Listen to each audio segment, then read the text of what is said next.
Hello children, welcome to this series of lessons on Communicative English. I expect all the high school children to follow these lessons. In these lessons, I cover various topics in English language which help you speak and write better English. I know many of you experience difficulty while speaking or writing in English, and there are many reasons. One reason, of course, is that English is not our mother tongue. We did not learn English as our first language. We learned probably Telugu or Urdu as our first language, and we acquired English language gradually. So, one problem that we all experience when we speak in English is interference from our mother tongue. That means we use the rules that we learned in our mother tongue when we speak English. And even pronunciation, our pronunciation of English is affected by our mother tongue. So, the first and foremost rule when you want to improve your English is put your mother tongue aside. So, make your mind completely blank and start learning the language afresh as if you are learning your first language. This is the first step. Okay, so when I speak, don't try to translate my words into your mother tongue. Just follow them as they are. If you don't follow, no problem. You can play the video all over again. So don't let your mother tongue interfere with your learning of English. Okay, now what is the main problem we face when we learn a new language? First thing is, of course, learning new vocabulary. Learning vocabulary is not a problem. So every time we come across a new word, we can always look into dictionary and we can know the meaning. The real difficulty that we experience when we speak or when we learn a new language is sentence structure. So each language in the world has its own structure. That means there are no common rules for all languages regarding the placement of subject, verb and object. So different languages have different rules, and English is not an Indian language and its structure is different from our Indian languages. So we should be aware of the structure of the language, and we should pay attention especially to the verb. So the verb is the most important component in any sentence, and that is where we all make mistakes. So I'll be focusing mainly on verb. Okay, fine. Now when we talk about verb, we generally talk about tenses, because verb actually undergoes so many changes to reflect the tense. So in today's lesson, I focus on the simple present tense. So don't be worried if you don't follow every word that I use. I try to keep the technical words to the minimum. I expect you to develop fluency or proficiency by practice. You do not learn grammar or you do not learn language by simply learning a few rules by heart. No, that won't help you. You need to practice a lot. So I won't be giving you a lot of rules.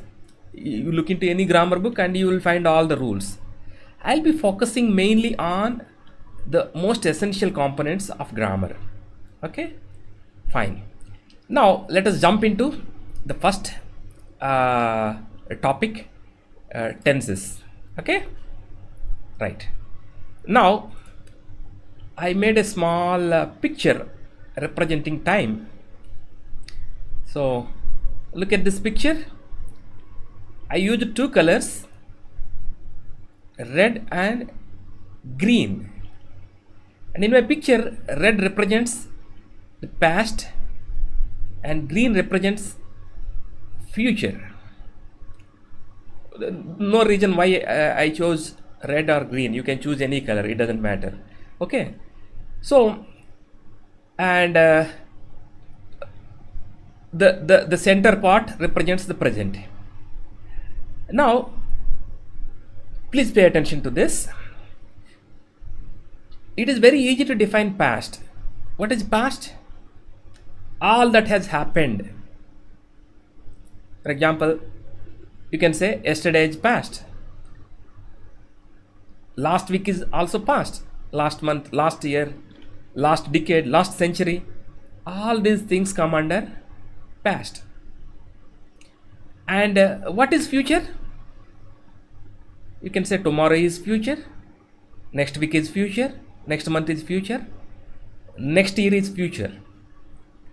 So we have no difficulty to define or to explain what is past and what is future. But present presents us some difficulties. Now, how do you define present?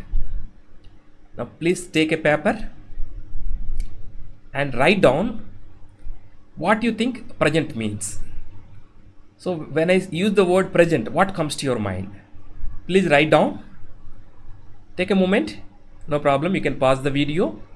Write down what you think when I say present. So, have you finished writing? So, what did you write? Did you say present means now, today, this minute, this second, this hour, or this year? So, what comes to your mind when I say present? Or how long or how big is present? So, that is the biggest problem. It is very difficult to define present. Present is in our minds. Strictly speaking, we cannot define present. For example, if I ask you what time is it, I want exact time. You say it is 10 hours, 30 minutes, 12 seconds. And by the time you finish saying 10 hours, 12 minutes, 13 seconds or whatever, the clock moves on. So whatever time you have given, in fact, it is no longer correct. So present is very difficult to define. For example, when you're thinking in terms of day, then you say today is present, and you say yesterday is past and tomorrow is future. Or you are sitting in the classroom.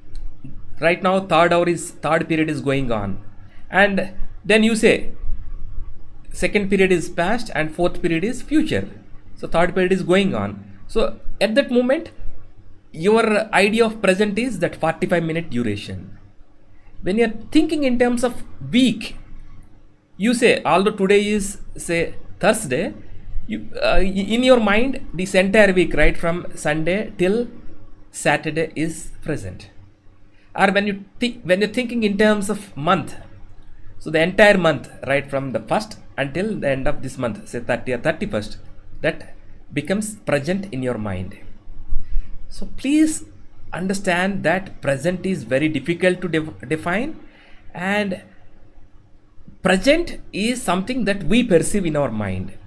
Sometimes we think of present as just a few seconds. Sometimes we think of present as a much bigger duration, say 1 year or even 10 years. So it is all in your mind. And why do I give such a long explanation to explain what is present? This is very important when we talk in terms of when we talk about tenses. Okay, so as you can see in this picture, to the left I have red, to the right I have green. So can you tell me the exact point where red is changed into green? No, it's very difficult. So I deliberately made it like that. Okay, now look at the next slide.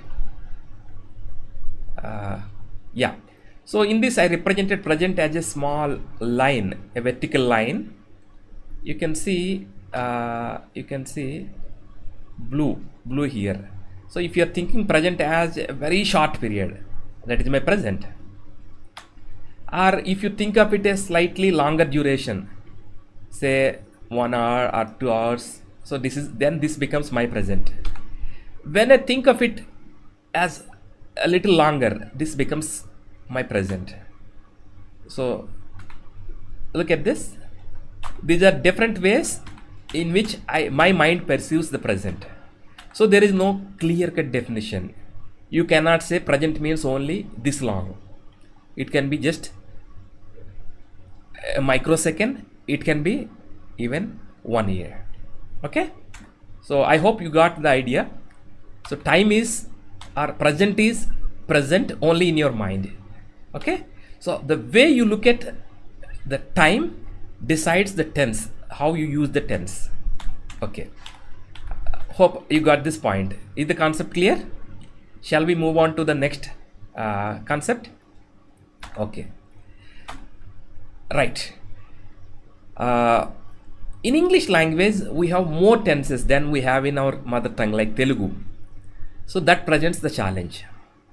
So in fact, Telugu tenses are very simple compared to English tenses. In present tense itself, we have 4 different forms, and sometimes we don't have exact translation for these tenses in our language, and many of you tend to mess up these tenses just for this reason, because you don't have that many tenses in your language. You get lot of confusion, and I hope by the time you finish these first 4 classes, that confusion will be cleared. Okay, right. So the first tense that we teach is simple present tense. So this is actually very simple to understand, and in fact very simple to use, and also very useful tense. And in fact it doesn't get the attention that it deserves. Many times you people mess up with the tenses, and you end up using continuous tense in place of simple present tense. So what is simple present tense? When do you use simple present tense?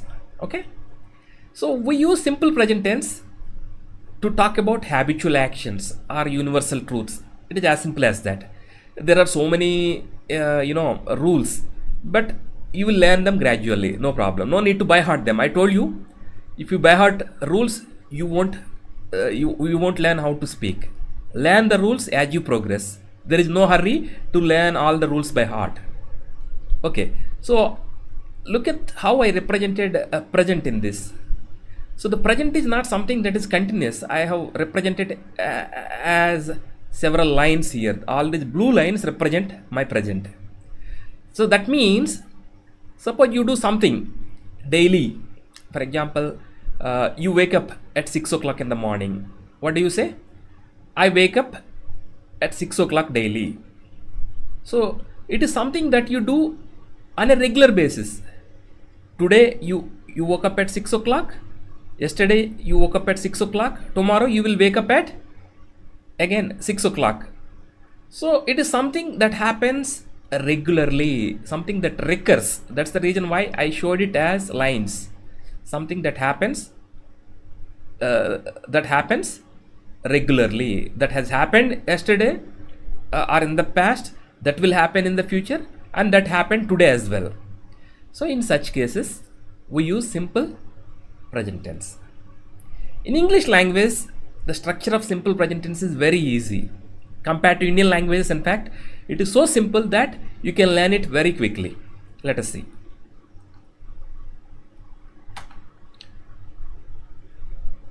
I have written certain sentences here. You can read them out aloud, or you can read after me. Read after me, okay? I read the newspaper daily.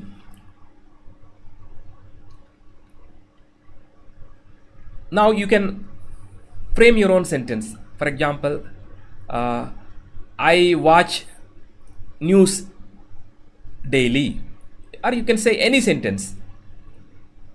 Okay, let us go to the next sentence, and please repeat after me. Okay, I go to library once a week. I go to library once a week. We work in Annapurna High School. We work in Annapurna High School. Okay. Next, some more sentences here. You are regular to school. You are regular to school.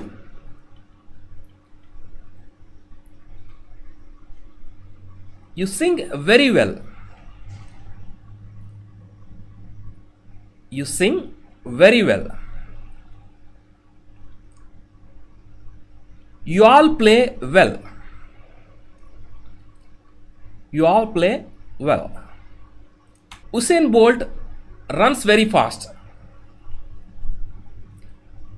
I hope you know the person. Usain Bolt is a well-known sprinter, runner. He holds world record also. Usain Bolt runs very fast. He comes late to school daily. She comes late to school daily. My friends eat at the restaurant every weekend. My friends eat at the restaurant every weekend. So I hope you repeated after me. Let me go back. So what do you notice? In all these sentences, I printed the verb in red. And remember, you must always focus on the verb, because the sense of time is conveyed by verb. The moment you see the verb, you should imagine the time in your mind. Okay? So subject and object, these are objects or ideas, but time, the sense of time is conveyed through verb. So whenever you are reading a sentence, it is the verb that tells you about the time. So time is something that is in your mind. So verb should actually create an image of time in your mind. So look at all these sentences. In the first sentence, read is the verb. Second sentence, go is the verb. Third one, work. Then fourth one, are. Fifth one, sing. Sixth one, play. Then seventh one, runs. Eighth one, comes. And finally, ninth one, eat. These are the verbs. And I guess you have no difficulty in identifying the verb. Now, look at all these sentences once again. In any language, verb takes care of not only time, it has to take care of a few other things. Okay. That I'll explain in the next video.